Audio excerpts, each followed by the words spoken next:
Hola, muchas gracias por tu interés en mis videos. Esto es SEO en español, el canal donde podrás informarte sobre las buenas prácticas y recibir noticias sobre el mundo del SEO. Antes de continuar con el tema, me gustaría compartir una filosofía propia de trabajo que me ha ayudado a mantener un buen rendimiento en los sitios web que he realizado.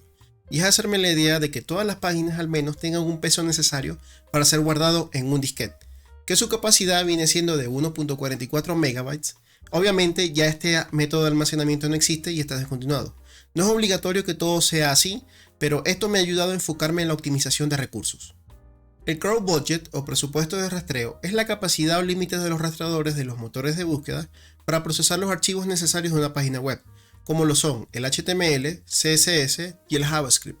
Adicionalmente también puedes rastrear imágenes y videos. Esto puede variar según el motor de búsqueda. En el caso de Bing, comparado con Google, son otras variables, pero la finalidad es la misma: demostrar al usuario final los resultados más adecuados, tomando en cuenta la autoridad de dominio, relevancia y la calidad del contenido. Para el caso de Google, se conoce que el Googlebot solo rastrea los primeros 15 megabytes de un sitio web, sumando el peso del HTML, las hojas de estilo, imágenes y cualquier otro archivo de JavaScript necesario para que la página funcione correctamente. Luego de que esto ocurra y llegue al límite de los 15 megabytes, la frecuencia de rastreo va a disminuir o incluso detenerse. Para el caso de Bing, no se conoce que haya un límite como tal, pero el algoritmo de Bing no solo toma en consideración el tamaño de una web, sino que sus factores son otros, como relevancia del contenido, frecuencia en la que se actualiza el contenido, la calidad de tráfico y la autoridad de dominio. Por esto puede variar según sea el caso. Es decir, las páginas con más contenido relevante y más visitas quizás sean tratadas diferentes a una página web con pocas visitas y exceso de contenido o mal optimizado. Ya sea que el enfoque de posicionamiento sea exclusivamente para Google, se ha dispuesto una documentación bastante clara para el caso de las web que especialmente tienen muchas páginas y excedan ciertos límites. Por ejemplo, sitios grandes con más de 1 millón de páginas únicas, sitios medianos o grandes con más de 10.000 páginas, o sitios con una gran parte de total de sus URLs clasificadas por Search Console.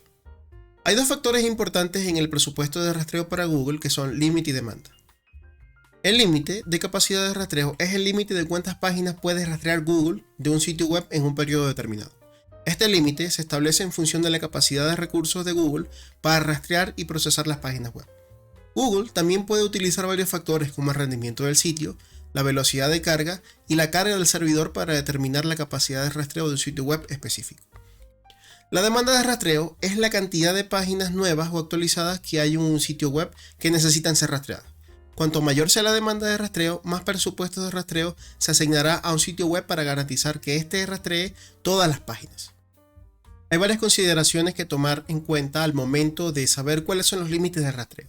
Entre ellos está el estado del rastreo. Si el sitio responde rápidamente durante un tiempo, el límite aumentará, lo que implica que se podrá usar más conexiones para rastrear. Si el sitio se ralentiza o si responde con errores de servidor, el límite disminuirá y Googlebot rastreará menos. Aquí afecta directamente lo que será el rendimiento de carga de la página, tomando cuenta como el factor el hospedaje, las configuraciones y la carga del sitio web en general. Hay un límite establecido que se puede colocar directamente en Search Console. Desde esta herramienta podemos definir un límite de la frecuencia de rastreo para el sitio web. Pero esto no significa que si asignamos un mayor límite nos va a aumentar la cantidad de veces de rastreo de robots de Google. También hay un límite de rastreo de Google, es decir, Google tiene una gran capacidad y una gran cantidad de máquinas, pero no son infinitas. Y Google se encarga de asignar estas prioridades que no son manipuladas por nosotros como dueños de la web. Tampoco Google ofrece un servicio premium para esto y cualquier persona que te ofrezca un servicio premium de rastreo puede estar tratando de mentirte. Para el caso de la demanda de rastreo, Google trata a todas las webs por igual, pero depende de nosotros hacer uso eficiente de estos recursos, los cuales si no los optimizamos o tomamos en cuenta pueden afectarnos negativamente.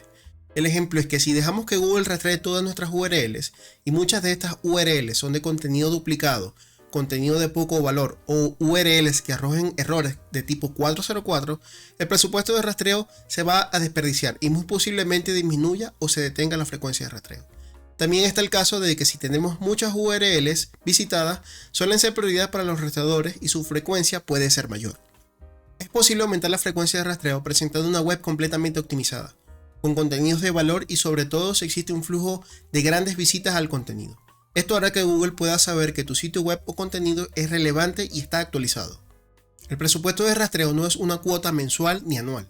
Esto tampoco significa que si tu sitio web pesa 20 MB, en un primer mes va a restar 15 MB y luego el otro mes los 5 MB restantes.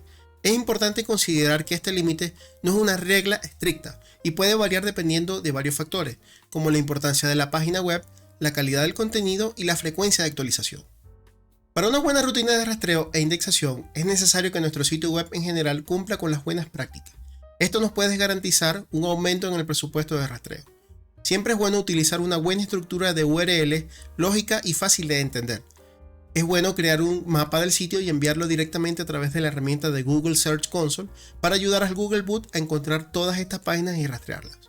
Evitar siempre el contenido duplicado. Y en caso de tener contenido duplicado, hacer uso de la etiqueta canónica y asegurarnos de que cada una de las páginas de nuestro sitio web sean únicas. También es importante optimizar las imágenes y los videos para que se carguen rápidamente y tengan un buen tamaño de archivo razonable. Siempre hacer el uso adecuado del JavaScript y de las hojas de estilo, siempre minificarlos y no excedernos en el tamaño. Siempre utilizar una correcta semántica HTML en todas las páginas y hacer uso de las etiquetas meta, como la del título y la de la descripción. Siempre asegurarnos de que nuestro sitio web sea accesible por el Googlebot y otros motores de búsqueda. Y actualizar regularmente el contenido para que el sitio web se mantenga actualizado y sea relevante. Si esta información te resultó útil e importante, puedes compartirla, dejar un me gusta y suscribirte.